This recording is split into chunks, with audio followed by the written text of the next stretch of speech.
right, guys, welcome once again to Professional Goblins podcast. I'm Scott Gladstein, and with me today is my co-host, Mike Myler. Hi, everybody. And with us today we have the indomitable, the fantastic, the stupendous Adam. How you been? Doing all right, and with that sort of an intro, I'm not sure how I couldn't be. I know, right? So, yeah, we got Adam here.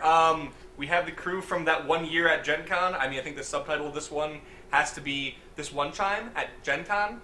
Has to be our subtitle here. It's only going to take like 20 minutes to find the charger, guys. Don't worry about it. You get the subtitle. I'm sure we will get into that at some point. So I'm anyway, sure that one time at Gen Con is the beginning of almost every good story in our industry. yep. You know, Matt Forbuck actually has a novel. It's like a murder mystery set at Gen Con. It's not bad. Wonderful. It's not bad. That is beautiful. Yeah. As long as it And remember. appropriate. You said appropriate. I mean, Yeah, as long as it has something about like getting drunk at a cabbage party and losing a wedding ring or something. Oh, I'm sure it has many things like that. All right, well, for those of you who never watched the show, we do a format discussion. You can look down into the video description and see all the different things and just click on whatever you want to hear. And to begin the show, we will start with product review, but it's not us that does them. Clearly not. It's Cool Shredder and Bat Bro. Yeah, man. Oh my God, this is falling off. Yeah, man. So, this. I need to get a new sidekick. So I know, badly. really. This week we're doing Edge of the Frontier, which is the only product from our guest last week, Jonathan Green. Yeah, man, that was good. For those who are uninitiated, Edge of the Frontier is for it's like a hack for Edge of the Empire, which is the fudge dice system that Fantasy Flight Games released for Star Wars. Pretty neat. I've only played a little bit of that particular system, but as far as I can tell, the mechanics are on point. The rules are good. Generally looks like it's together. It reminds me a lot of Red Dead Revolver, which I like. And he uses lots of public domain art, which I obviously approve of because I do that frequently. Or rather, Mike Myler does that frequently to great effect in his books, and I appreciate that kind of style. Yeah, man, I was going to comment on the public domain stuff, too. I'm out here in Arizona, and that stuff is just all over the place, and I felt like I was going on up to Tombstone. It was wonderful. There you go. An endorsement from a desert dweller. All in all, That's it. We walk in... We walk without rhythm, so we don't attract the worms. I don't think there's any of that in the book. But I give it 5 out of 5 throwing knives. No shuriken for lack of dead turtles. Yeah, man, you're going to have to find a book that's called... I'm going to have to publish something called, or Scott Gladstone will, Dead Turtles Are Us. Just 5 out of 5, first 5 out of 5 ever. Just call it Kill the Turtles. Kill a turtle, a whole adventure path for it. Kill the turtles. And then you could have their turtle world domination scheme. No, man, that has to be a chart. That has to be a chart for which turtle... They're very long-lived, you know, Yep. towards this. Very long-lived. You don't know. You don't know all their plans. The machinations of the turtles. I do. And I say kill all of the fucking turtles. Alright, man, you go down with your genocide. Anyway, 2 thumbs up from me. Give it a look. Yes. And that concludes the review. Oh. Why didn't I get a mask? I did not know about this. I'm surprised people don't. Honestly, Cool Shredder is so cool. You know, you'd think everyone would know. But, I mean, it's in his name. Let's say, Adam, I think you should watch our show a bit more often. We get into all sorts of hijinks like this. Sorry, my I feel terrible now. Yeah. I've been stuck writing, like, all day, every day. Not going up for fresh air. I apologize for that. I hear you, man. I just finished up my MBA. I did nothing but that. Literally why we do this is because it occurred to me at one point that I never get to just sit and talk with other people in the industry about, you know, RPGs, or really just generally talk about RPGs with other people because I'm always working. So, yep. Really smart idea. Now I feel... Alright. like all good ideas, it came from me, but don't worry about it. Clearly. It's okay. Didn't it start because I posted a picture of a microphone I bought? Yeah, it is. Yeah, that is exactly what it started. I was like, oh, you know what? I can tolerate Scott. Yep. So, moving on, because we do a format discussion to, you know, keep going. Favorite character, game, etc. that we are currently in, or character lesson that we've learned from Game of the Past. Scott, you want to kick it off? Yeah, I mean, I got a really short one today.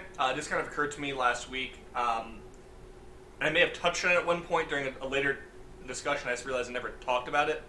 We had a one-shot that was a Savage Worlds game in college, and it was one of those really late-night parts of my undergrad, and we were just sitting in the small commons, and it was a kind of cyberpunky, steampunky mix, and I was playing the generic, hard-boiled detective. There were some stock characters made up ahead of time by the GM, and we had a good time. It was kind of a murder mystery thing, trying to stop a big plot. And at the end, we started facing some giant cybernetic dragon thing. It was big and nasty and whatever, and it was in a big, what was it in? I think it was in like an auditorium or like an opera house, I think. It was very big, and I remember that we had to get everyone out. It was at a gala is what it was, and pull out the hand cannon and bah, bah, bah. But one thing I learned as a GM and somewhat as a designer from that was the entire game up to that point took about 2 hours. The fight itself took 2.5. And we were literally going at midnight, 1 a.m. going, oh my god, because it had a lot of defensive abilities, and it had very little in the way of attacks, so it couldn't really hurt us, but we couldn't really hurt it, even when we got creative about it. So we had to have several degrees of success just to injure it, and then it could recover a little bit, which was kind of, not fun. So I learned that you give characters the offensive options, and you give, the defensive options, and you give enemies the offensive options, because it's cool and increases the tension to give the thing the big, deadly thing. While on the other side, if you give them defensive abilities, it just kind of prolongs the battle. But you want that with characters, because that's a trope in horror games. How can you survive? What agency do you have? So I don't know. I know it's a short story today, but it just was dawning when I was designing something earlier. This is a lesson that stuck with me. Give enemies offensive abilities. Give players more defensive abilities. It's not a black and white thing, but on the spectrum, enemies are much more impressive when they have the big, nasty, scary offensive thing. So that's a good segue. Hypercore 2099 is kind of built around that because I played Mythic Adventures. And I was like, oh, that's cool, but I felt invincible and there was no risk to my character doing anything, right? So then Hypercore 2099, you're constantly getting knocked down. You will drop to 0 hit points probably more than twice in a fight, but you get all these abilities that bring you back up, and having that yo-yo effect vastly increases the dramatic tension of the game. It's amazing. And speaking on Hypercore 2099, at PaizoCon this weekend, Legendary Games seminar, and during it, they revealed that we got a letter from an inmate in the Oregon's State Correctional Facility, and he named Hypercore 29, or he or she, I don't know, named Hypercore 2099 as one of the games that help them get out of their shell and make friends in prison and beat their heroin addiction. Wow, that's cool. Wow. I know. Yeah, I was endorsement. Motherfucker. So, I just wanted to thank that person again for telling us about that, because that made my year. And I don't know. I'm really happy about it, and it just goes to show that you never really know who you're going to reach or how you're going to reach them whenever you make a book. Oh yeah, totally. So, A+ for game designers everywhere. Mm-hmm. And then for my actual story this week, I'm just going to talk about Fringe, my insane changeling in Shadow of the Demon Lord. I've decided to go a really, really crazy bent with her now. So she believes in a non-existent god called Cluck, who is both Cluck, like the chicken. Got it. Yeah, he is both the chicken and the egg. I see. You understand, right? All right. And she's got all this technomancy stuff, but all of her technomancy is more like David Cronenberg technomancy, from Existence and Videodrome. And she's got this chicken hut that she rides on now, which is just like a dog sled on a pallet with chicken legs now, but all Cronenberg. And then I recently, in the last game, she dismantled some legendary clockwork guy and took all his good parts without waking it up, of course. And of course. Yeah, and he gave me like a bunch of stuff from my artificer's bag, and you can make crazy shit with it because that's the whole point of that like path. And now she's got 10 avatars of Cluck that are with her. Just 10 like weird, gross Cronenberg chicken robots. And yeah, I don't know. I love Fringe so much. Why am I now thinking of the chicken from the intro of Robot Chicken? Yeah, something like that, but with more flesh and less feathers. That's pretty gross. Love it. Oh yes, she's disgusting. I love her so much.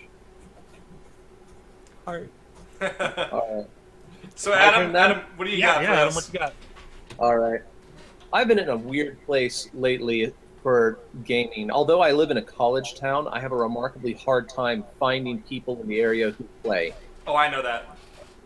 That feel.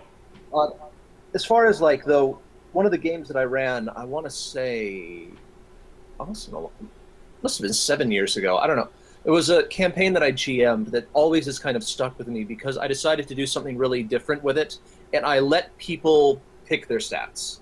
Just straight up. Like, I decided to literally throw the entire concept of balance out the window and say, make who you want to make. Cool, I like that. And it was remarkably fun. Like, that campaign has probably done more to influence my approach to GMing and, in a bit, game design than anything else. Because we did have the guy who was a barbarian, sorcerer, dragon disciple who pretty much had 18s on everything. He tried to game it as much as he could and become as powerhouse as he could. And then we had a guy who very specifically gimped himself. He was a wizard who decided his highest stat was going to be a 14. Oh, wow. Hold on. I think I have a picture of the guy you're talking about, his character. Hold on, let me see. Send it to me, I'll put it up on the screen. Yeah, let me see right here. Okay, go ahead, Adam. Keep going. It was just a very interesting game from the perspective of the fact that, like, for one thing, because everyone could just pick their stats, even the really, really min-maxy 18 on everything guy, it felt he had a bit more permission to just let loose. Like, he was no longer counting bonuses, he had all the bonuses. Yep. And it made even, like, say, the person who purposely gimped himself, he had a lot of fun playing that as well, because being weak was literally his character concept. Yep. And even in combat, it ended up balancing itself out, because what happened way more often than I feel like it should have, the 18 on everything giant barbarian sorcerer Mary Sue god of everything was the first person to drop in any given combat. And at least 3 times the party survived because the weakling wizard with his highest stat as a 14 was the last person standing. Like, he had permission to hide behind the barbarian, and the barbarian fell, and by the time the smoke cleared, he was literally the last one there, picking everyone up, dropping a few healing potions. And, like, I know as a game designer, our whole shtick, obviously, is balance. Our whole shtick is, trying to come up with fun hooks, things like that. But it was surprisingly fun how easy it was to kind of forget all of that as a game master and just run a game. Mm-hmm. But, like, before I did that with everyone and said pick your stats, I explained to them very specifically, you can't beat me. If you have an 18 on everything, congratulations, every monster gets a new template. Yeah. Like, there's no way for you to break the system and break me, because I can always adjust the encounter back. Yeah. And once we ran a game that had that level of freedom, it was just so much fun because the numbers kind of didn't matter anymore. And I know I can't design that way, but it was really fun to run a game that way and just remind ourselves that this is a game. It is here for the fun and the play, and you can't really... Yeah. But if you let yourself let loose and have a bit more fun with it, it just was interesting how a lot of the numbers that I've seen, like divide parties and divide tables, just didn't matter anymore. Before we laugh over what I just said, Scott, I want to point out that Hypercore 2099, because it's not PFS and it doesn't have to worry about being played the same way at thousands of freaking tables, we have a thing called cinematic crescendo, where the player just gets to take narrative control of the scene, and they're like, this is what happens, and the better they describe it, the better the effects are. But it's exactly what you're talking about. It's like, here's the balance. I have intentionally messed up the balance so that you are going to die. You have to take narrative control and do what you're going to do. And yeah, it always ends up with the best stuff. People always surprise you. So, I I think know, I've hit I've this. never. I know that, like, especially at PaizoCon, just because there's so many new games popping up, I was surprised at how many games were present that were not Pathfinder. And I heard a bunch of people talking about the Cipher system, talking about the, Hypercorps popping up, also about how much I think people are trending now towards wanting games that are a little bit more narrative heavy, a little bit more I can take control of it if I want to, or we can just run with something cool without having to worry about anything other than the story. I mean, even with Ultimate Intrigue, Pathfinder's latest new dimension to the game. Like, when it first came out, I remember hearing, at least like the chatter I heard was people saying, like, this is stupid. Why are we having rules for things like this? We never needed rules for this. What are you doing? But after having, what has it been, a year to think around with it, I feel like the conversation, however long ago, 6 months. I'd say it might be a year. Wow, that was a while. That book stuck with me too. The narrative seems to be now that people really like having that in the game. That they like the idea that they feel like they now have mechanical permission to intrigue it up, talk it up, come up with new ideas, come up with strange strategies, come up with just grabbing the narrative by the horns and making it serve the player for a bit. So, sorry. No, this is what I do. I talk. No. Tell me to shut up at the time. So, frequent viewers of this I've probably recounted 2 or 3 times the Diplomancer story, so I won't go into that, but it's basically, there was a game I just played a straight character with high diplomacy and social skills in a run-and-gun dungeon crawl, and I had the greatest time of my life. But again, another thing that I talk about a lot is the game versus play spectrum. There we go. And yes, edging it towards play more is something that people are more comfortable with. Game being hard rules, play being playing in the backyard with their siblings as a kid, mind's eye theater, etc., etc. And allowing players to have that freedom and how much agency they have in regards to the game world and the narrative itself is really a factor of that spectrum. And I find it to be a really interesting thing when we have players, because not every player plays the game for the same reasons. You pointed out that one player had the 18s and he just wanted to win. That was his thing. He wanted to be stronger. And you know what? That's a valid way to play the game. If you're having fun, you've won. That's what I always say. And it's one of those things where it's like, the guy who wanted to play the weak character but had a lot of fun doing it, guess what? He won. If there is a guy who had 18 in all stats and was able to get that prestige class and that magic item, and then, guess what? He's won too. The guy who got to save the princess and get married and become the king of the land, guess what? He's won too. They're all players in the same game, but they're all players who've won for different goals, for different reasons. And as a GM, you have to be able to balance that. And if you have a kind of cohesive group with similar goals and likes, that's a lot easier to do. But I love doing that. We call it the rule of cool. And Kirk my dog wants to play with a rope here. But we call it the rule of cool in our games. The answer is yes, you get to do it. And if it's cool, yes, you get a bonus on it. You never get a penalty. The thing is, if you want to shoot the glass out of the guy's hand at 500 feet or 2 range increment penalties, but it'd be really cool to do it, guess what? You can do it. You don't get a penalty. You get a bonus. Kirk, leave it. Sorry, my dog is giving me this. So yeah, I freaking love that, man. That is awesome. Do you have the thing that I sent you? Where'd you send it? I'm looking. I sent it in the Google chat. Google chat? I can send it on Facebook. Hold on. Let me see. Oh, there it is. I got it. Saw it pop up for the side, but Yeah, I didn't see it. So you're saying, what was the build of the powerhouse guy again? well, I see it now. The link I think you got a barbarian sorcerer dragon disciple with pretty much an 18 on everything. That is the cover of Varanthia Codex, which is my first book. And the featured character is named Boris, Green Avenger, who was my first Pathfinder character, who's a half-orc barbarian sorcerer dragon disciple with I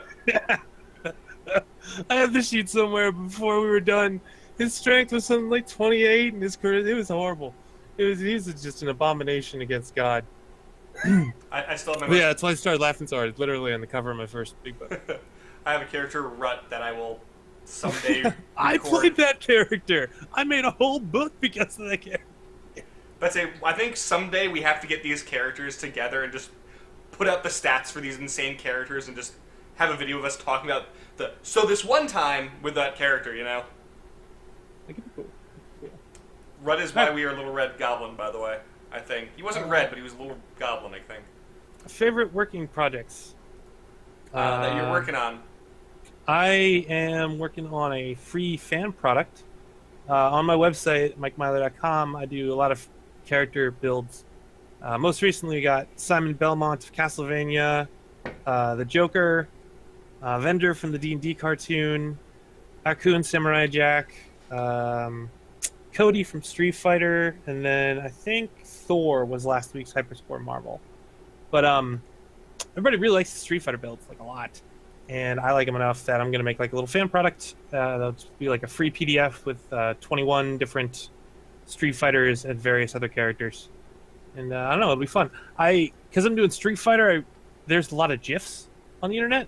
So I'll be including GIFs in the PDF. And I don't know, I haven't gotten to just like play around for fun with PDF in a long time. And I'm kind of looking forward to it. Mike, I gotta tell you, every time you say the word GIF, it makes me cry.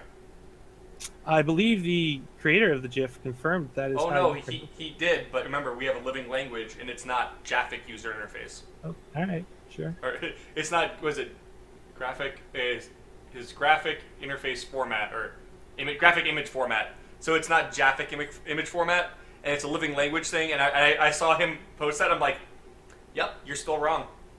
I'm pronouncing an acronym. Oh, I know you can pronounce it however you want. It still makes me cry. All right. I love the movie Guardians of the Galaxy. You know? Oh, and by the way, Mike doesn't. Don't you know this? Don't you know that he? I liked the first one a lot, and I just kind of liked the second one. Jaffics. I haven't had a chance to see the second one, and that's... Yeah. You will have to let us know, because I love it, and Mike's really lukewarm on it, so... There's spoilers in last week's show on Yeah, YouTube. if you want to go spoil yourself. So, Adam, what are you working on right now? You want to talk? What are you working on that you can tell us about? Pretty much all of my time is being spent finishing the Skybourne books that should have been done by now, but keep taking longer than they should, and Spheres of Might, which is our whole taking Spheres of Power and that whole system, but applying those mechanics and that styling and that stuff to martial combat. I totally plugged that a few weeks ago. Yeah, those two have been my bread and butter for a long time. So Spheres of Might is awesome. We ran a test game for it at PaizoCon, and it was... obviously, I'm going to speak well of it. I am the guy who's designing it. Good boy. But it was a bit of a breath of fresh air for me, for martial combat. It really made everything a lot more fun, just to feel yourself having options and having combat be just a little bit more cinematic, things like that. Now that one is an enormous project that I can't even begin to say when it will be done, but we actually just did a massive update of the rules today. It's like everything that we've been working on and changing up, so as soon as tonight's done, I guess, I get to go and see if anyone's made any comments on all the new stuff. But, yeah, pretty much that and Skybourne are sucking up all of my time. Oops, I keep popping things up here. Sorry. Sorry, what? Nothing, don't worry about it. The stream got weird for a second. Okay. But no, audio's fine. But no, like I said, I think everyone loves your Spheres of insert thing here line. I mean, that is what made you famous, dude, and it is well deserved. And I for one can't wait to see Spheres of Might. Well, thank you. Thank you for that plug. Your check's in the mail. Why'd you get paid for this? What? Bullshit. No, it's cool. And Skybourne's fun. I wrote what, a couple of the races, and then Jaws the Jambazor. Is that it? Yeah. Right now, what I'm trying to focus on is finishing up the city of Andros, which is just the most bizarre design experience I've ever had. Oh. Like the whole shtick of this city is, like the world has been consumed, and so everyone, it's full of refugees from all over the world. So it's literally sitting down and thinking things like, so how do great warm dragons live in a society of people they can't eat? Well, how do street gangs work when you've got like all the monstrous races trying to share turf together, and things like that? And what was the last thing that I did? Oh yeah, like the last thing that I did, I have got a Skype conversation where I've got a few designers who are helping me with like the Spheres of Power handbooks and stuff. And a little while ago, I remember I just petitioned the ask anyone if they had ideas for making a prestige class, because I suddenly realized that the way I'd set up Andros, I had turned agriculture into the cutthroat gangster thing, where everyone's having to pay protection money and getting muscled out, and arson and all this other stuff.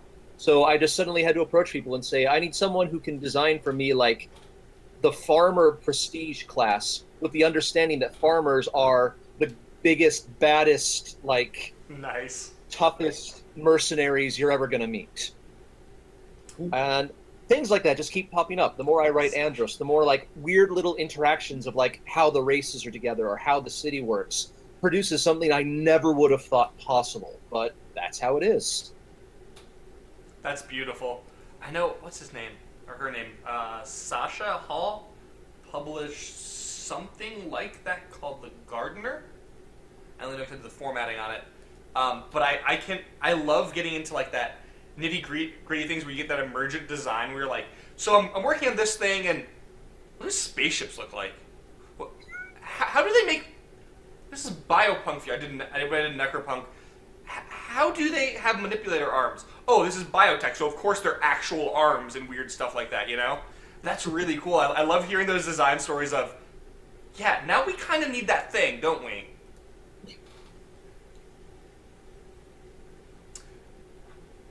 But yeah, so let's see. What was I going to talk about today? Next on the list. I'm doing a Naugle. Naugle. All right, so I've mentioned this in the past a bit, and we are still deciding if we're doing a Kickstarter or not. We have a Kickstarter plan laid out. We're still figuring out what we're going to do with it.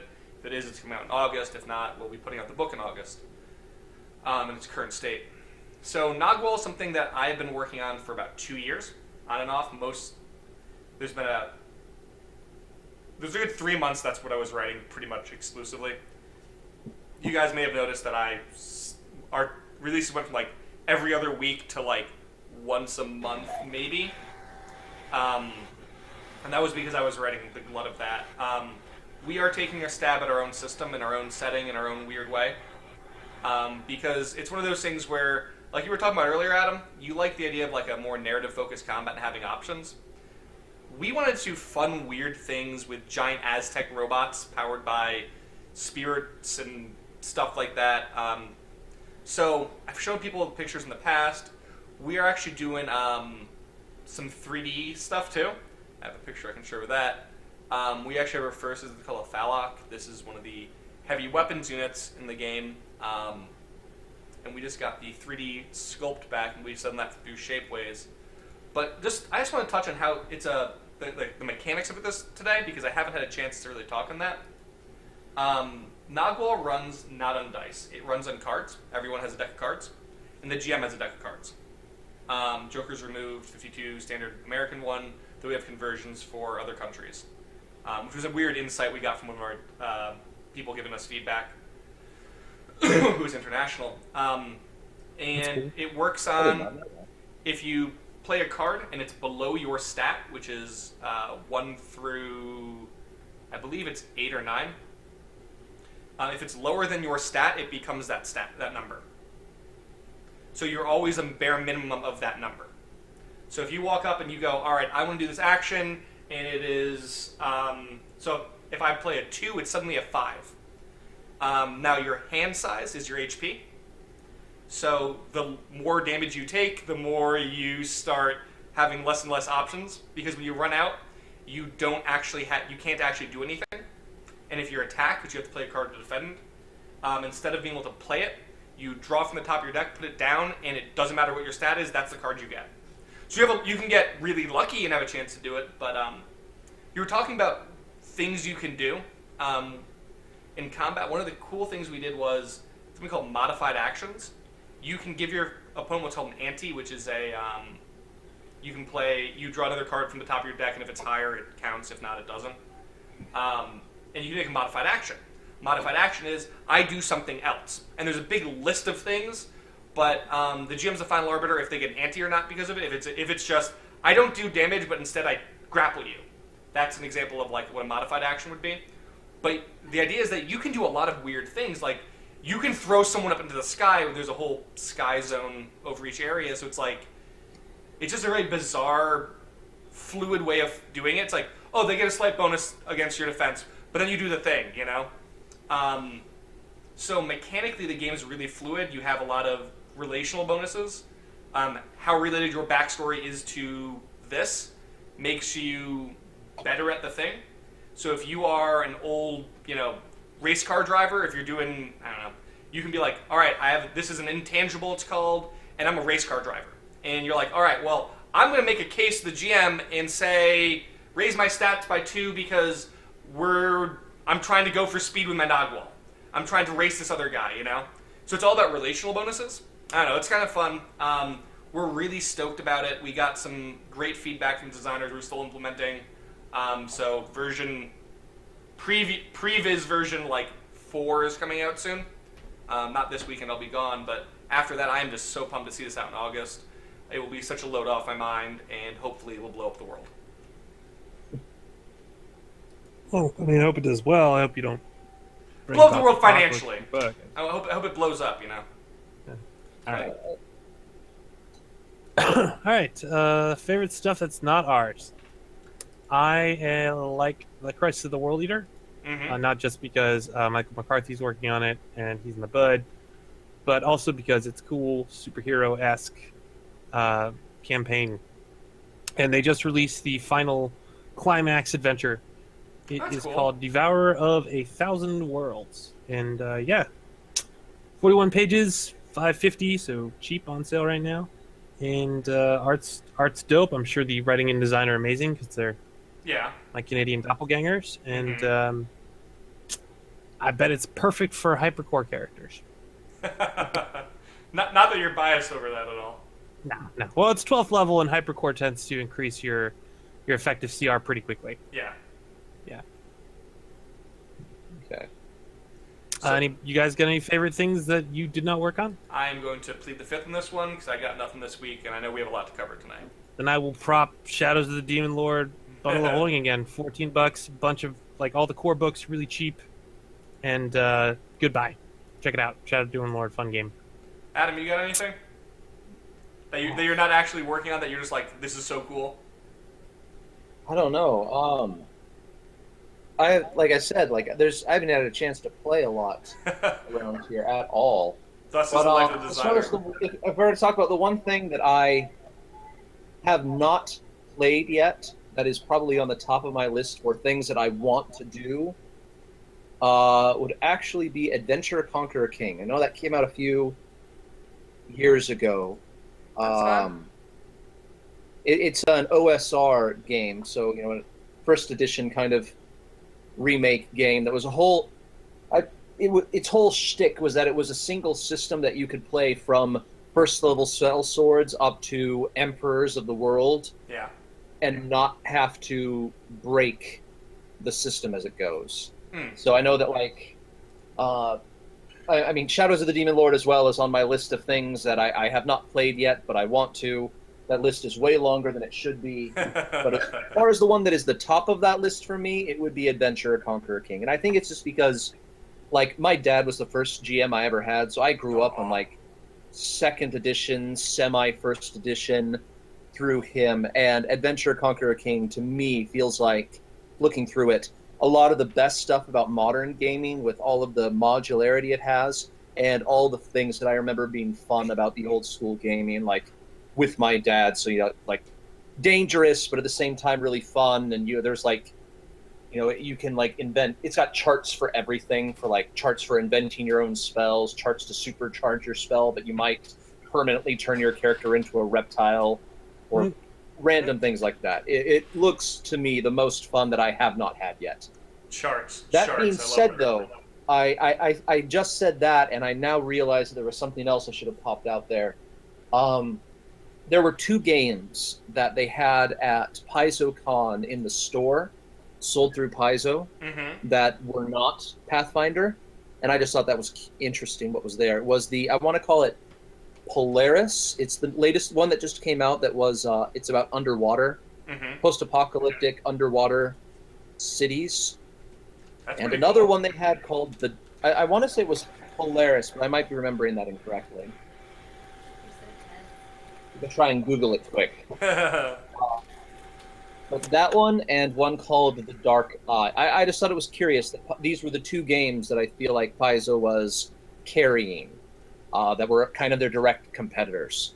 But it was The Dark Eye, and apparently that's like Germany's top premier tabletop RPG. Yeah, and then Polaris is the French one, right? I'm not sure about that. I remember I saw it at Gen Con back when we were they were advertising their Kickstarter back then. French one and all about like going underwater or some crap like that. Yeah, I think that's it. Water played very heavily into their theme. I recall. The artwork stood out. No, I mean, Paizo's never afraid about carrying competitors. I mean, bring them on. Damn straight. I love it. Paizo makes the best stuff. Like, it's... And yeah, Polaris was that one. Yeah. So, I just thought it was interesting. I ended up buying The Dark Eye just because it was the last of their soft cover. So they had... Yeah, Polaris was it. It was that. Just looked it up quick. Cool. Is The Dark Eye as brutal as I would expect a German RPG to be? I cannot confirm or deny that as of yet. It's sitting. I think I've got it here. Yeah, it's this one. Doesn't look very brutal. I mean, it looks Polaris. pretty classical. I'm saying The Dark Eye. RPG. So I'm just. To me, I got it just because I was really curious to see what would be different. I don't know about like the business things about why this one would have been big in Germany as opposed to others, what have you. But hey, it's what I do. It's my job. I go and look at other people's mechanics and read through them and play through them and steal them horrendously. Don't plagiarize, but you can totally take a game mechanic and make it your own. You can't copyright them. Yeah. All right, so next, Pathfinder and Starfinder news, of which there is a freaking ton. Oh my god, and right? Adam here was actually at PaizoCon, so he will be our authority after I get through at least our notes. There's less stuff on Kingmaker. Kingmaker is the new computer RPG being released by Owlcat Studios.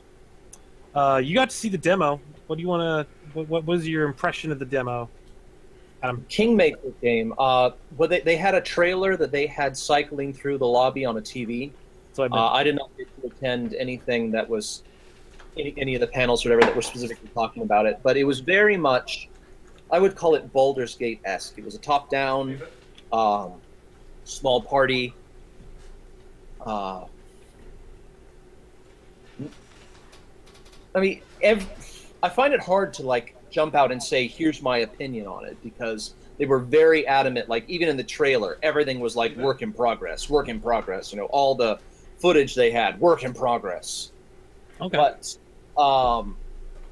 because the fact that we have, I mean, assuming they haven't stuck their head in the ground for the last decade, we've had enough Baldur's Gate and other such things to know how that formula kind of works. And I mean, kind of just we were talking about before about how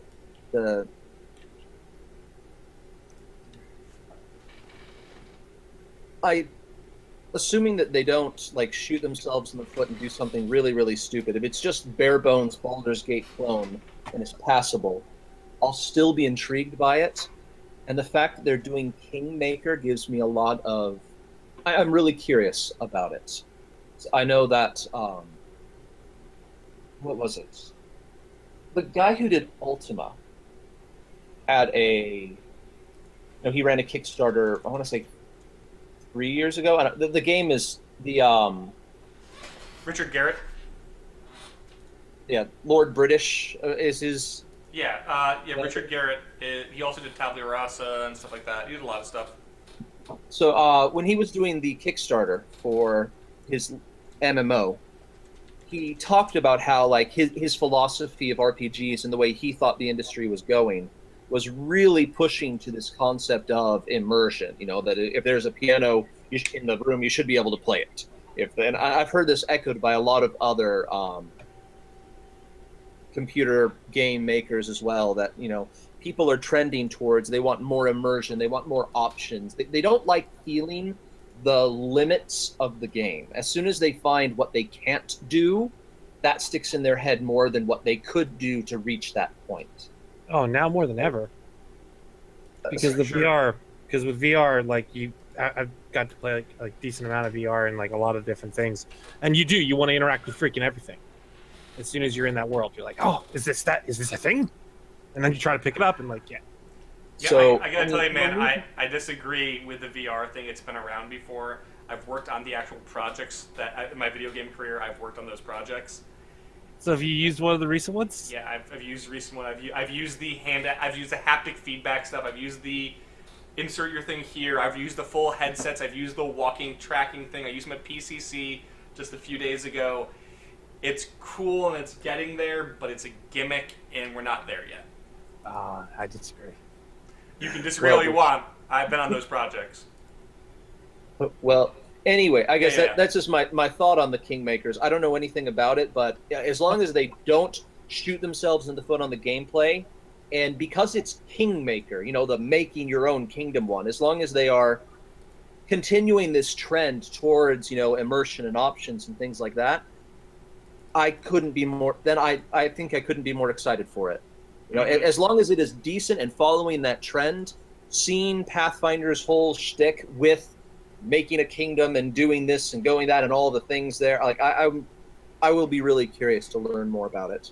But as it is, all I can really tell you is the graphics look good, and it looks Baldur's Gate-esque. That's all they've confirmed for us at this point. I mean, Mike has some good notes on it too. So I mean, I do. Yeah. I took them from No Direction, who are at a seminar at PaizoCon. So Okay. the staff is really happy with how the flavor of Galarian comes through. Multiple modes of combat, core rules adapted so it's easier, story mode so it's really simple, Iron Man so it's really tough, and I like this. Just one save that overwrites itself on the Iron Man level. I love it. Which, yeah. And then custom so you can fiddle with the core rules. The story is adapted from the AP and has a couple new narrative elements, so that's cool. That's smart. I wouldn't rewrite the story. Yeah. The aim is for exploration is to make the player feel in control. And I don't know, they talk about the camp and how that's like a new thing where you have this safe place to assign duties and hunting and like interact with the NPCs. But I remember that being a central part of Dragon Age. Yep. So I don't know if it's a new thing. Kingdom building, which is very, very cool. It's going to be like the PFRG's rules, but not as many micro decisions, they say. We'll see how that works out. Character level, decisions affect your alignment, and your alignment affects how NPCs interact with you. Again, not really new. That's Dragon Age. Pretty standard.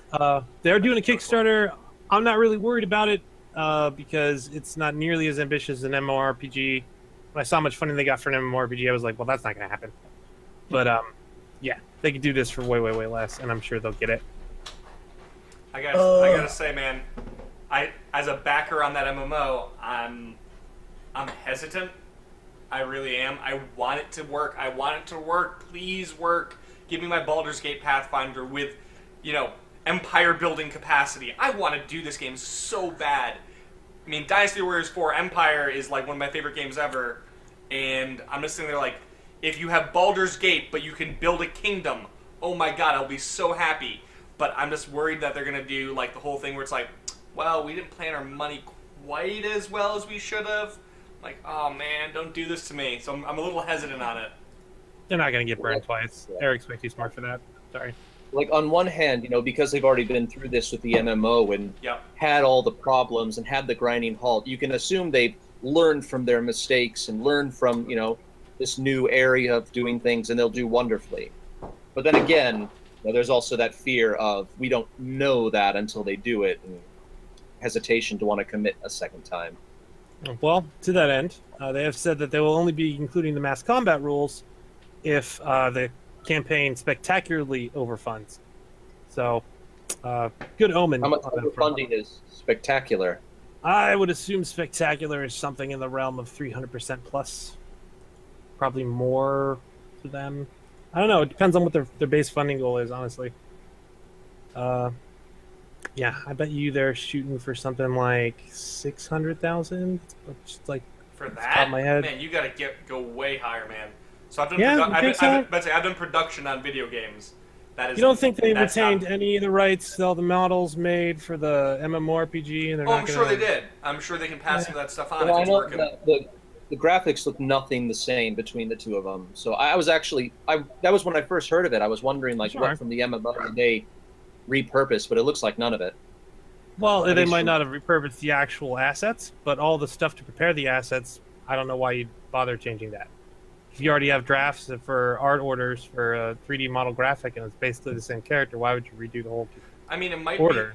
be. I mean, it might be that this is basically outsourced to the studio. So I mean, the studio might not Maybe. have rights to Goblin Works stuff. So, Mm. and because they're not doing it in house, that studio has to absorb that cost, hit their milestones, get paid on their milestones, and that's how they get paid. So, I'm really hoping that they plan their funding out really, really well. Hey, speaking of which, hey, I've done production for games. I'd be happy, and I have an MBA now. I'd be really happy to help you, Paizo. Believe it or not, I know how this stuff works now. We'll probably Shameless have plug. better luck emailing them. Sending smoke signals. You can play any core rulebook race, any core rulebook class, and also the Alchemist Inquisitor. And then they haven't solved all the OGL issues, but they found a workaround, which sounds like easy enough. I don't know why Yeah, that yeah. has prevented so many people. And yeah, there's a bunch of screenshots in this hyperlink that I I will will, put in the share it Twitch up. chat for I anyone got that it already. shows up. And yeah, among the things, the next adventure path is Ruins of Aztlant. It starts at Gen Con. It's traditional fantasy of Aboleth. After that, it's War for the Crown in Taldor in 2018. Ass-kicking Wretchedness and Skullduggery and Assassins. And then there's a little bit more detail for the Shifter base class in Ultimate Wilderness. It'll be a full BAB with shapeshifting. They said it is to druids the same way that paladins are to clerics. And then I found on the Paizo forums an amazing Google document that just collects a ton of info about Starfinder, which they obviously revealed quite a bit about at PaizoCon. Mm-hmm. Tell us about Starfinder and what they told you, I assume, at the banquet. I am currently cycling through those pictures, by the way. Yeah. All right. Well, they went through the new races and the new classes. You know, they tried very hard to make sure everything is backwards compatible, so you can still be an elf, you can still be a dwarf, you can still be a fighter. But really trying to press. They have 7 new classes and 7 new races to kind of push their new way of doing things.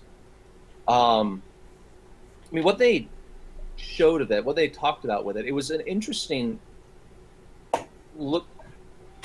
I mean, in a lot of ways, it's kind of like, you know, Pathfinder Unchained. It's a series of new rules, but trying very hard to bridge that gap so it is not throwing out anything they've done already. And I mean, they've got they're doing a first adventure path for it. They've got the core rule book, and they've already got their Monsters Manual, Fiend Folio-esque, was it Alien Archive, lined up. But Good name. beyond that, It's Starfinder Society, which Thurston's on top of. Starfinder Society. Oh, geez. I mean, they are really excited about it. They are. I guess I'm really like you invited me on here to talk, so I talk. Oh, please keep going. What's been killing me is, did they do spaceship combat right? Did you get to do any of that? Wait, what? Spaceship combat. in Starfinder? Did you get to play any of it? Or? I didn't get a chance to mess around with that, but yeah, they are having starships and starship construction and all that stuff, like right from level 1. They're really doing. Well, I guess Owen was the one who was one of the guys writing the old Star Wars D20, yeah. So I could feel a lot of that coming through with the fact that you are expected to have yourself a ship from level 1, do a little bit of combat as you go exploring around, and kind of integrating all that idea together.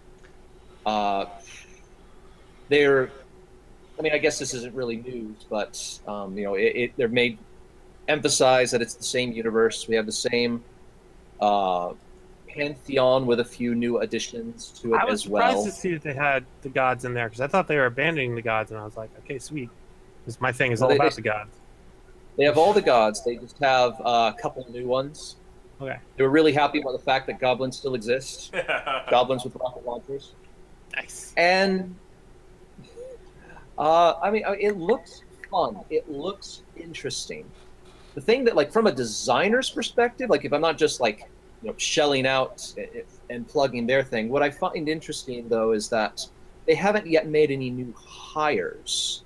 Currently, they're pulling double duty on Pathfinder and Starfinder.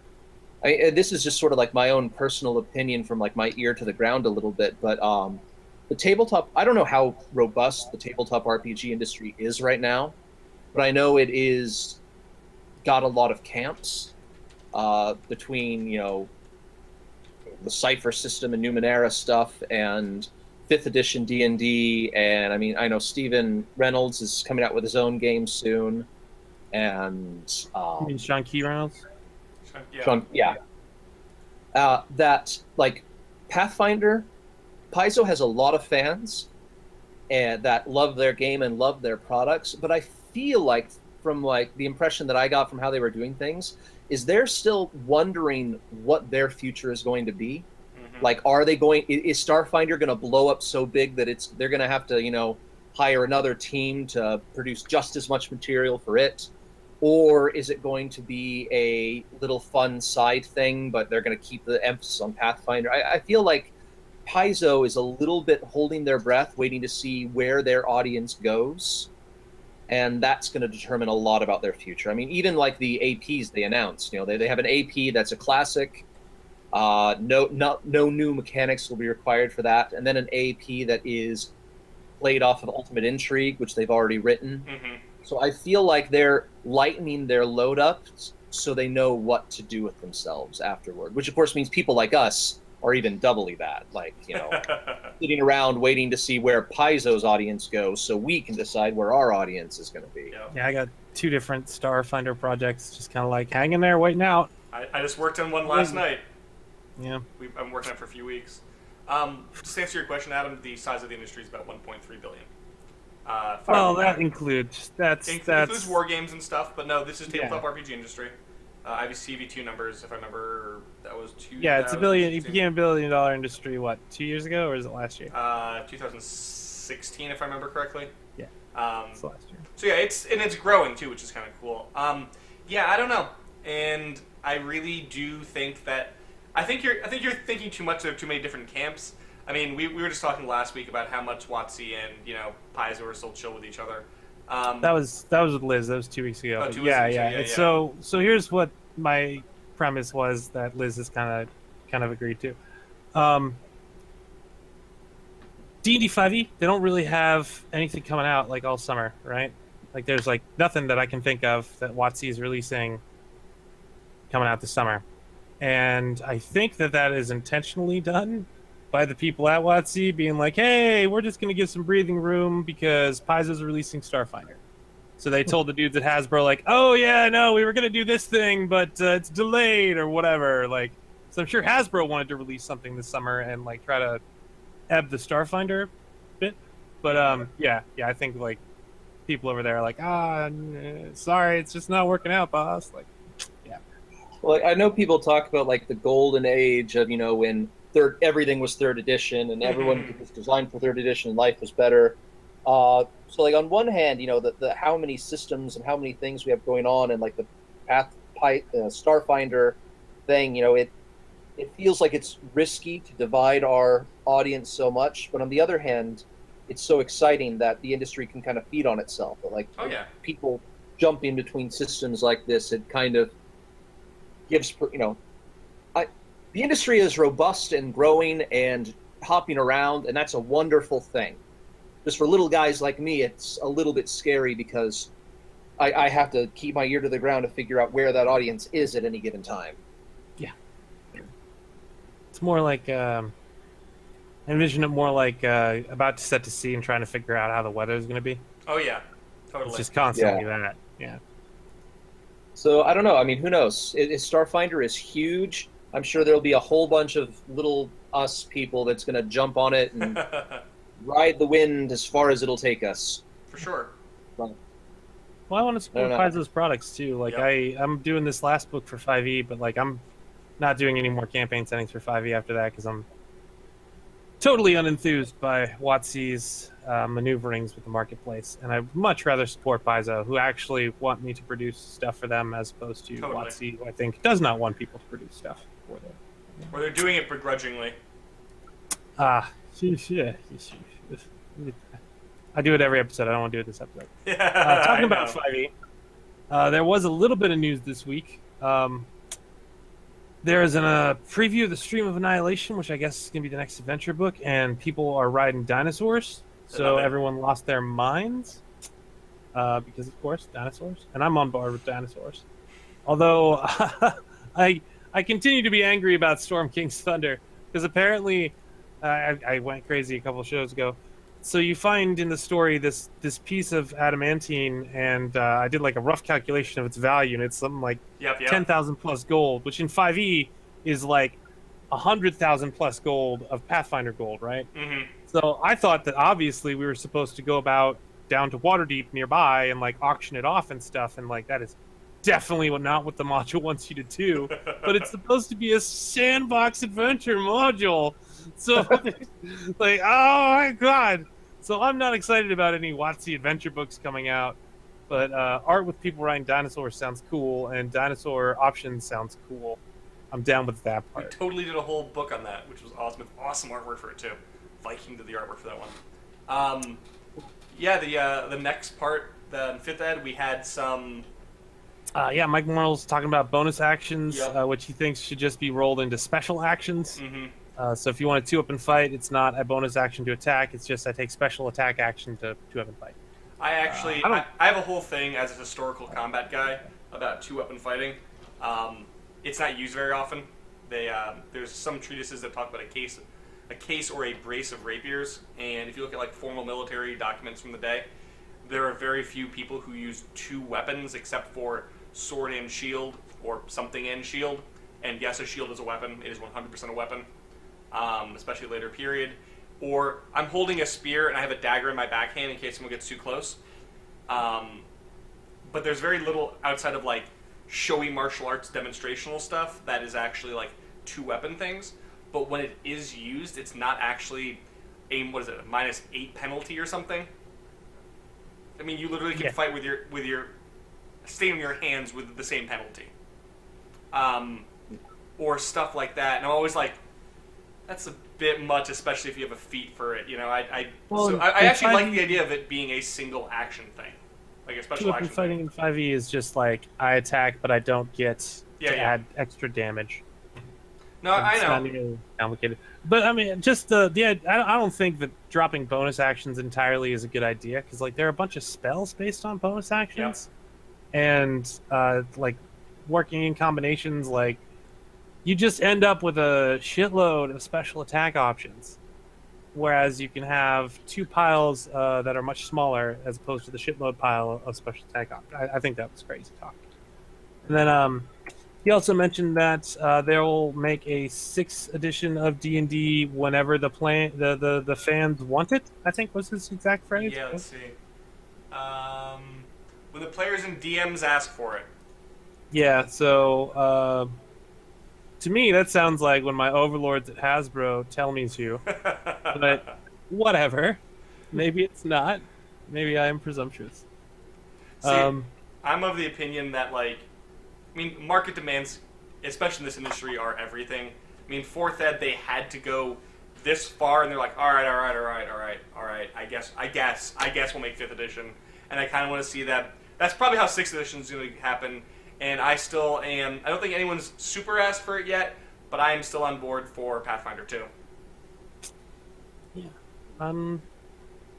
We'll see. I remember actually. I know that Lisa has said very adamantly that they're not.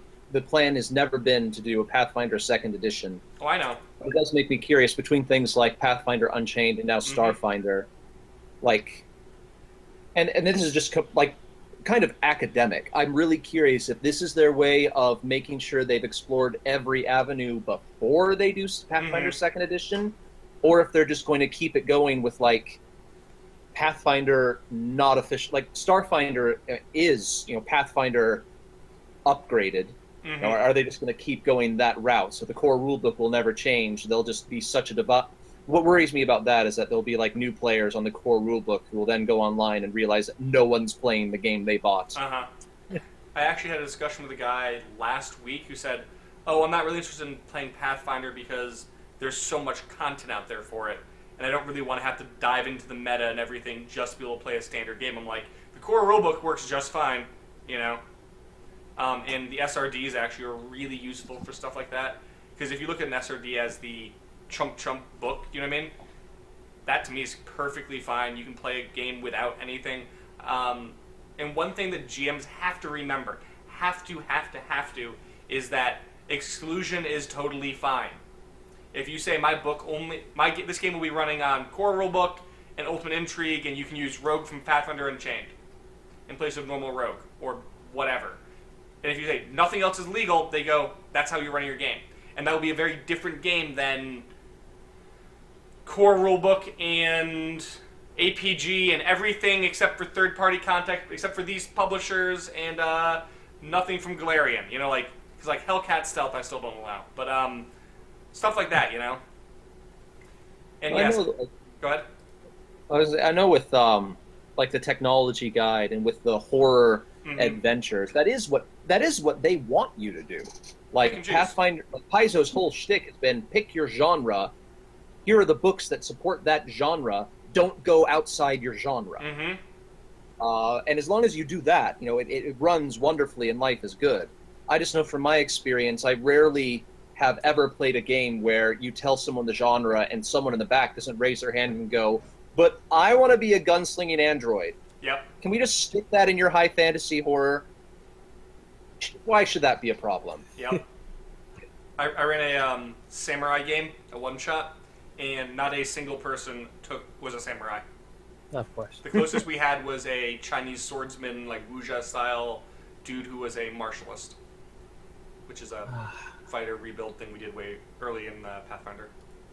Yeah, I had a martial arts tournament game where this guy, who I despise is too strong a word, I just don't feel that strongly for him. I don't like him, though. Apathetic? He was like, can I play martial arts cook?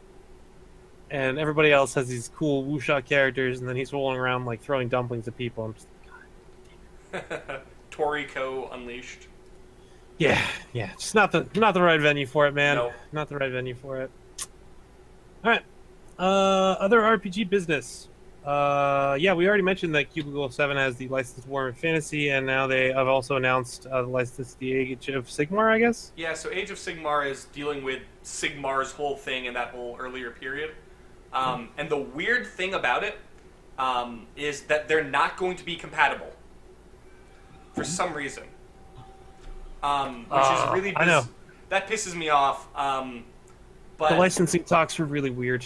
Well, no, the thing is, though, they are... both Cubicle 7 working with the same mechanics, but they are not going to be compatible. I'm like, come on, man. I mean, is this Dark Heresy and what was the... Well, look at Warhammer's recent experiences, right? They're losing all this money on miniatures. Where are they making money?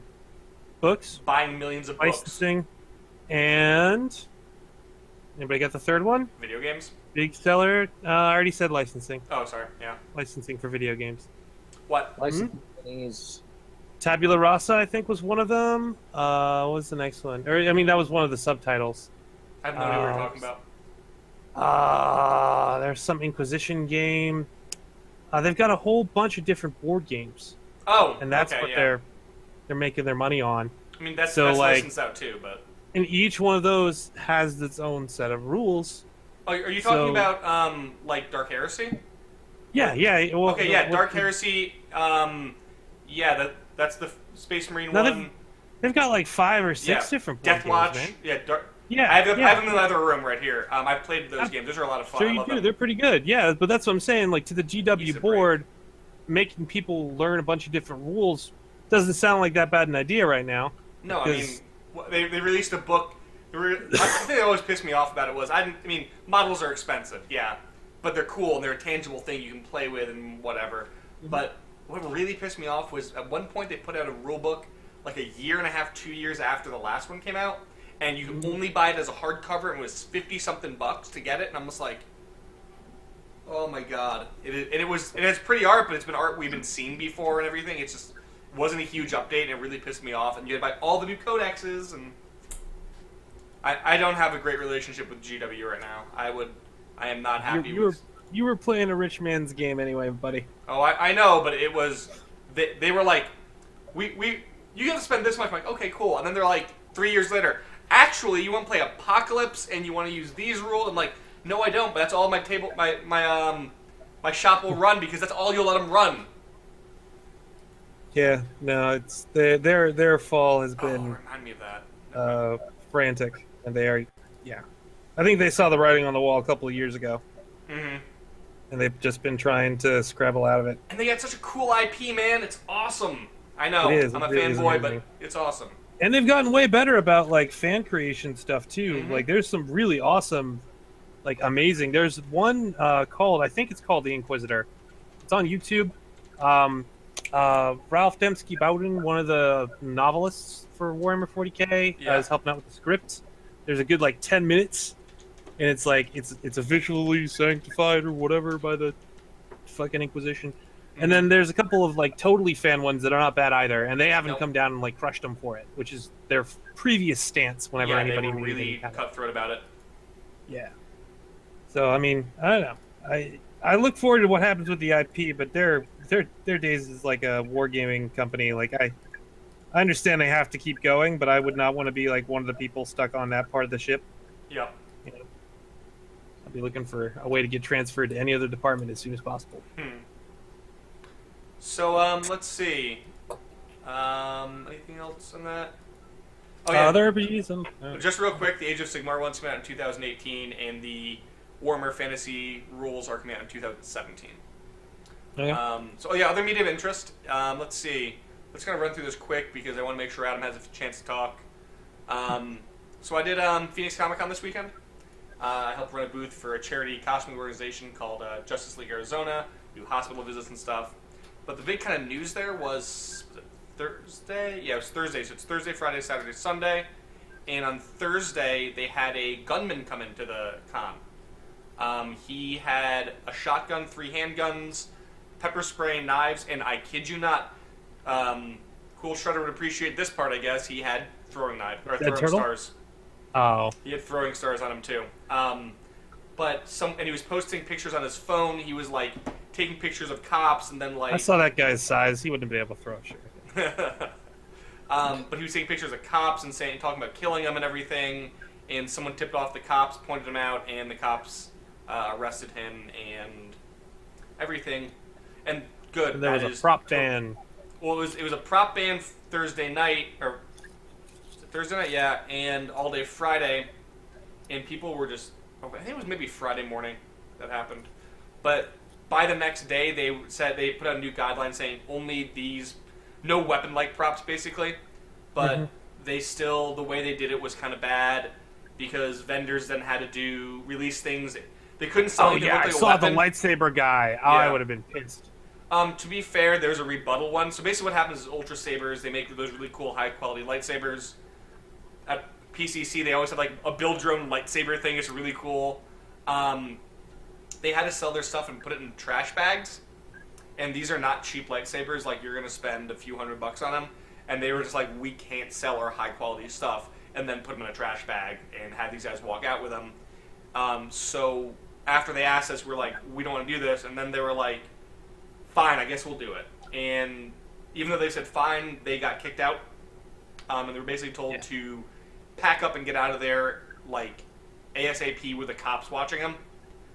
And the other side of that is PCC released a statement saying, look, we said we want you to do this stuff, and they did not do the thing. They didn't get a refund at all. They didn't get a refund, and that's and PCC says that's in your contract. Yeah. I mean, it sucks, and that's bad publicity. They're not going to get as many vendors next year. They already had issues with vendors in the last few years, do some shenanigans like that. The guy who runs it's a little difficult to work with. Yeah, I find that tends to be the fact of the matter with convention people. Mm-hmm. You guys run it. I had a few people who used to be high up in the management who were good friends of mine, so I've heard horror stories. Wow. Okay. Next year I'll probably do PaizoCon instead. Craziness. And then I did not see Wonder Woman yet, but you did, and you're going to tell us things without spoiling. Yeah, this is spoiler-free. It's a 7 out of 10. It's a damn good movie. It's setting the bar high for female-led like superhero movies. It's solid. It's damn good. It reminds me a lot of Captain America. A little grittier, but it's not as gritty. It's not like grim dark. It's just kind of like it's got a little smudge on it. How much flashback to 1945 wartime stuff do we get? Almost the entire movie. Yes! The entire movie is taking place in the past, except for little bumpers at the beginning and end. I love period pieces. Just without spoiling anything. There's nothing at the end. You don't have to stay through the credits or anything. And just kind of a cool thing you might miss. There's this part with like kind of living artwork stuff, giving some background, and you see the Greek gods. And Poseidon's in the back, and he's holding up a trident. And it's the trident that Aquaman. We've seen. It's the outline of the one that Jason Momoa Aquaman's holding, and I'm like, that's cool. It's a little cool, little like mini cameo. It's like his staff is up there, his staff of Poseidon. I'm like, that's awesome. But yeah, go see it. That is one it's thing awesome. that DC has always done better, integrating like the gods. Like I like Hercules in Marvel, don't get me wrong, and I thought Ares, and particularly Ares' kid, Phobos, in Marvel was amazing. But as far as the rest, and just generally with gods, I'd much rather read a DC story. Let's Just say, handle it go better. read Sandman. All right, I so haven't actually read Neil Gaiman's Sandman. you need to get off this podcast right now and go read everything. It's because everybody says Oh. that makes me not want to read it. You know the thing is though, So- it's Neil. I've read a lot of Neil Gaiman. It's his best damn work. It is that good. That's what I'm told. But Let's I swear say- to God, Scott, the more often people tell me stuff like that, the less likely I'm just that just terrible go kind of read stubborn. it quietly. Don't tell anyone you're reading it. Just do Maybe. it on your own. It's good. And then go read Batman. Keep my Mad Bomber The outfit Sleeping. on and go to the library. Sounds good. All right. let's get to Kickstarters. Hey, Mike, I I'm hear running you have a one. right now. I am. It's called The Book of Exalted Darkness.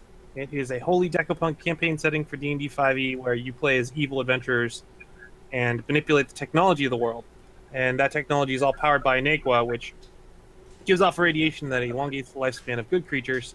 So you have like a reason to be wicked for justice. It's going awesome. Come here. We're past 35 or Bobby, are you 3,600, which is more than 70% Okay. funded just after the first week. So definitely gonna fund. And then I changed things around because a lot of people were getting to me. They're like, "Hey, I like the setting, but I don't want to be evil." So I moved stuff so we'll have a backer goal now at 120 pledges. I think we're at like 97 or something. And when the backer goal gets reached, then I'll do the Book of Celestial Heroes, Nice. which is playing as a do-gooder in the world of Askis. Yeah. Fantastic. And it'll have a new hero class, and that's why I did Simon Belmont on my blog. He's built using the hero class, and be for do-gooders, and about like preserving the world and like making sure the 9 spheres of Askis, which are the great works of the Celestial Heroes, remain after the Celestial Heroes die out, and then the players at the end of their game will become the new Celestial Heroes. That's pretty cool. Yeah. Alright. There are 2 free PDFs. Check them out. So it's quite ambitious to make a class and call it the hero class, kind of declaring it's going to be the greatest of all time. Well, there's 4. I went with 4 archetypes for it, right? I figured Arthur, right? So enchanted items, that's the stick. And then the other archetype is mythic. So Odysseus, Hercules, all that stuff, based off the heroes of epic poems. And then the People's Champion, so like Robin Hood. Mm-hmm. And the Slayer, which is a monster hunter. But Right. Unearthed Arcana has a monster hunter archetype, so I can't call my archetype monster hunter.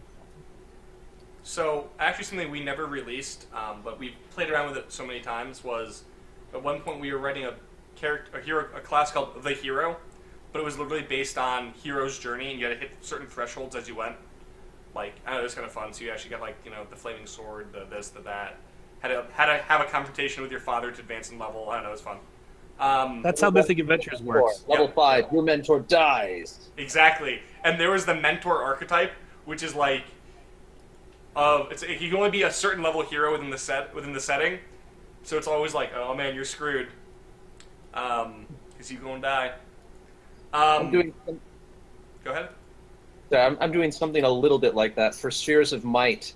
One of the classes I wanted to play with was the Troubadour, kind of like a vigilante bard hybrid class a little bit.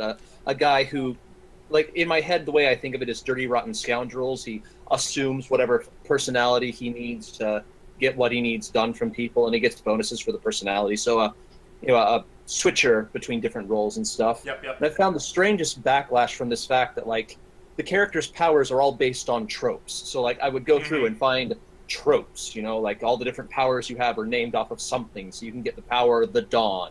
You can get the power Ingenue. You can get the power Femme Fatale. And it's been weird how, to me, how very much opinionated everyone is when it comes to tropes, like what they should be called, what they should not be called, which ones are off limits, which ones are good, and which ones are bad. It's a really, really, really, everyone is very passionate about this subject. So I don't know if what the reaction will be when it finally gets published, but I still want to do it. But I don't know. I never liked the term trope. I love it. Honestly, I thrive on it, man.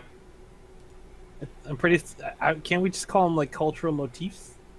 I mean, you know what the really sad thing is? You know what they actually are called? They're called memes.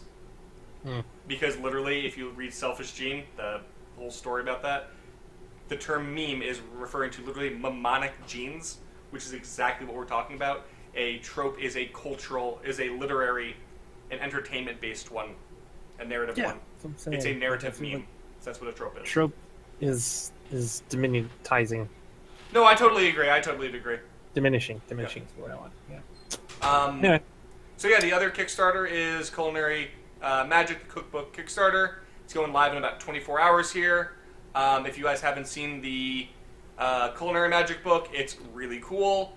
And they're going to be putting it out next week. I'll probably talk more about it next week, so I don't kind of want to like spoil it too much. Look for it tomorrow, or if you're watching this after we have done it, look for it separately. Yes. So yeah, Adam, we wanted to make sure you got some time here. So you got about 10 minutes here. What do you want to talk about here? Topic. Talk at us. Enlighten us. Bless us with your presence. Well, we've talked about a bunch of things. We could regale people with our time sharing a hotel room. You say it that way, it just sounds so risque. Let's see. I slept on. What did I sleep on? I slept on the towels and like the bed sheets between the two beds you guys had. I got to sleep in a bed because I was driving everybody. Yup. And I did not mind so much. You are a little bit more youthful than us. Let's see, what else? You with the torn jeans and the stuff for what were you promoting at the time? The outfit with the elf ears. Overdrive. Yeah. I was promoting Hypercore 2099 as my character in his corporate guise. Yeah, that's why I have the Robo Hand actually. Yeah. I remember that. That was when you filmed your Kickstarter video while you were there. I did actually. Yeah, the last day, Savannah spent like an hour putting me and her in makeup, and then Tim Hitchcock did it while we were like in a hotel room. It was pretty low budget, but I don't know. It's pretty awesome. Check out hypercore.com. It's the whole thing's sweet. And and then I couldn't. I brought the wrong charger for a TV for 3D virtual tabletop to use, and we were like, oh, well, we'll just run to a Radio Shack. It'll be really easy to find. We went to like 4 or 5 fucking electronics stores. Did we ever find it? We didn't find it, right? I don't think we found it. Yeah, we went. Yeah. We went all over like the local area, like GPSing. Like, all right, where's the nearest place? And we couldn't find it. It was ridiculous. I remember that was one of the first cons I didn't work a thing at, which always stuck with me because I always am working at a con. Like, I might have a day off and or a few hours off, but I kind of came last minute, so I didn't really have much planned. So I literally walked the floor, and I do mean walked 24/7, just laps around the place, and I literally went to every single booth and talked to every single person running something at a booth and played every single game there. And that was really weird. I even sat down and talked to artists and stuff. I got into conversations for a while. I started talking to Jeff Grubb and didn't realize it was Jeff Grubb. And I talked to him for like 10 minutes, and he was talking about the old days and the design thing. I'm like, yeah, okay. That name looks... Oh, my God. That was pretty good. Adam, what do you remember about that? Oh, I remember doing kind of the same thing. Like, I had a game to run, but I'm honestly still new to, like, running booths and things. I mean, at PaizoCon now, I'm running booths officially, and it's boring. Yeah. Great time to write, but it's boring. Like, but no, I remember at Gen Con, like, that was... I didn't talk to everyone, but I remember walking the floors, looking at every booth, trying to figure out, like, the tricks, like, what made a booth popular versus a booth that wasn't popular. It's like every now and then there'd be, like, a booth where no one went in. Then there'd be booths where even if you had no idea what was going on, you'd talk to them. Like, I used to live in,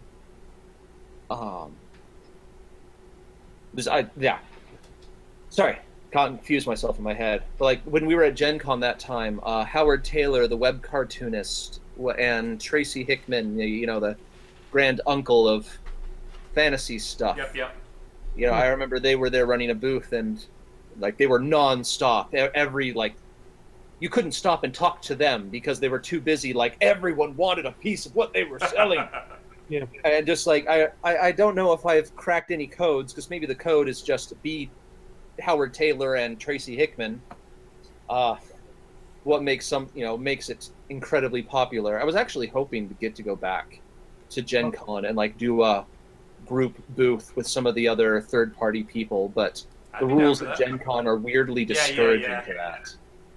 Like if you want to combine companies together, each one has to have a minimum of a certain amount of space, and there's no benefit to going in together. Yep. So like it would be great for our audience, but incredibly hard to try and set up. We only did. That was my memory of it, having a lot of fun and then being discouraged when I got home and said, I'm going to do that next year, and no. Yeah.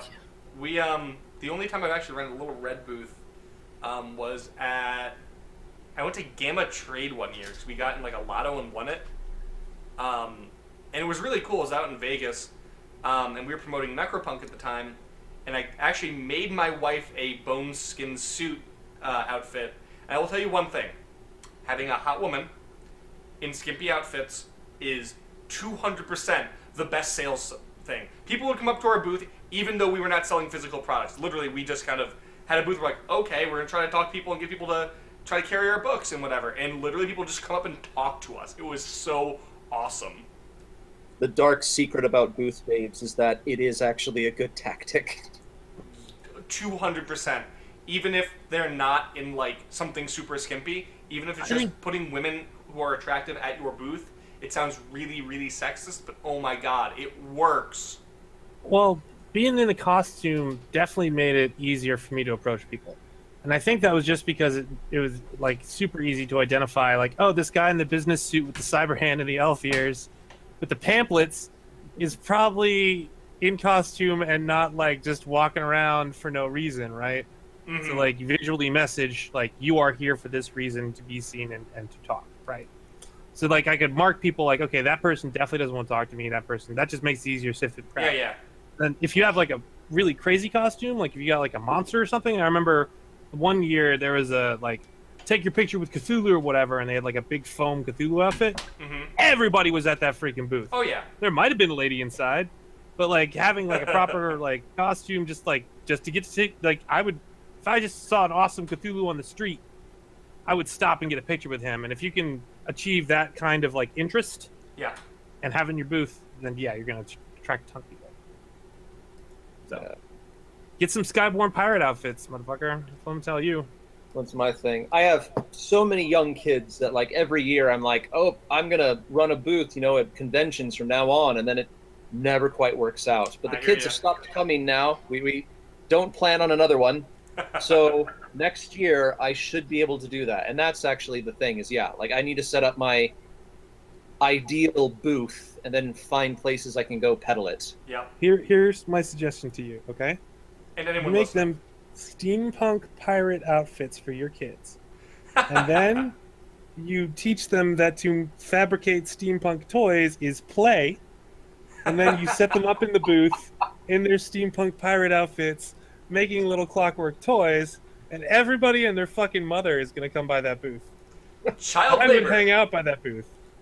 I will give that a try. I don't know if they'll be up for it, but I will pitch that idea.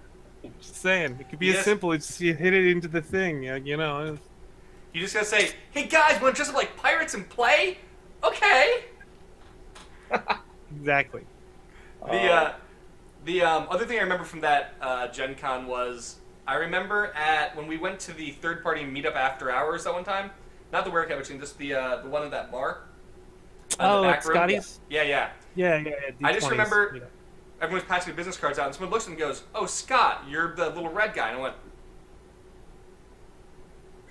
"How do you know my name? You should not know my." And it was just like when people would, and that happened to me like 4 or 5 times at the con, and I was like, "So, who are you?" I do exist. Yeah, and it was kind of like really like up into the imposter syndrome we all have. Yeah. It was like complete reversal on that, and it blew my mind. It didn't matter if there was only 5 people or 4 people. It was just like, you read the thing? Yeah, I used it. You used the thing? No way. Like, it was total disbelief for like hours. I thought they were like trying to get something from me. When I did PaizoCon, everybody except for 2 people that signed up for the Hypercore games were either backers or like were just interested in it because they saw that I had made the book and I was running it. Mm-hmm. That was pretty awesome. Oh, you're Mike Myler. I was like, yeah, that I is my feel- name. My favorite. Go ahead, Adam. I'm still waiting for my logo to make it on the people that are third party that are here slideshow slide at the end of a PaizoCon banquet. Ah. I haven't made it yet. My logo hasn't been included, and I haven't been acknowledged as being present yet. So My you should favorite. tell him. My You could've favorite do it. PaizoCon Well, I'm just not sure oh, who to sorry. talk to. So yeah, my favorite Oh. PaizoCon memory from that was I actually only went 1 year. I want to go back though. I had a great time. Yeah, it's Was good I fun. signed up for a game, and I actually signed up for a lot of games. I signed up for like 1 million games. I got into one, and it was like late at night with Sean K. Reynolds. Oh. And it was like a first that level sounds beginner worth it. game, and I was like, all right, I don't care. I'll have fun with that. And Sean comes up and he's like exhausted. He's like, hey guys, I'm gonna be honest. I am bushed. I am totally just dead. I would be happy to run this game. I'm gonna be half awake, or we can just talk for an hour and a half. And I'm like, Yeah. so I got to Take pick care. his brain for like an hour and a half. It was great. There was a mom with her kids, and she was talking about like kids and gamings. I got to hear all of his like input. I don't know. It was a really interesting like hour. I loved it. I got a game with Steven Radney McFarlane for Shadow of the Demon Lord, and I was really excited. But unfortunately, it was on the morning of the first day of the con, I think it was. Yeah. So he showed up like an hour late, and like clearly just like terrifically hungover. Oh no. And yeah, I mean we played the game, but it was a ponderous thing. It's like, yeah, well, that's just gotta remember to not There's a schedule dice for and Yeah, okay. I think that happened about 20 times. Yeah. You Something cover like your that. ears because the sound of the dice hurts. You want to do what? Oh, fine. Yeah, you can do that. Sure. That happens. Whatever you did. Yeah, sure, you pass. Exactly. Yeah. All right, guys. Ugh. So I think this is about time to wrap up. Adam, Yeah. thank you so much for coming on, man. We've been talking about having you on since, like, I think the first episode. I think it was mentioned. Yep. So Well, thank you. I appreciate it. So Next time I get a mask, next time you get a mask. All right, I like it. I will prepare one. I don't know what it will be yet, but Just not a turtle. I'm gonna have. You know now he has to get a turtle, right? Yeah, now I feel like I have to write some kind of adventure with the turtles because like they live so long. What if they were really smart and they've been influencing us? How do you know they haven't? That's what I'm saying. Like, what if they have like bacteria Lizardmen. science? Turtle man. Mike's paranoid delusions. Oh my God! What if that's their whole thing? They're not the lizard men. The lizard men are fake. It's really the turtle men. And I can't see why that's this isn't a thing yet. conspiracy.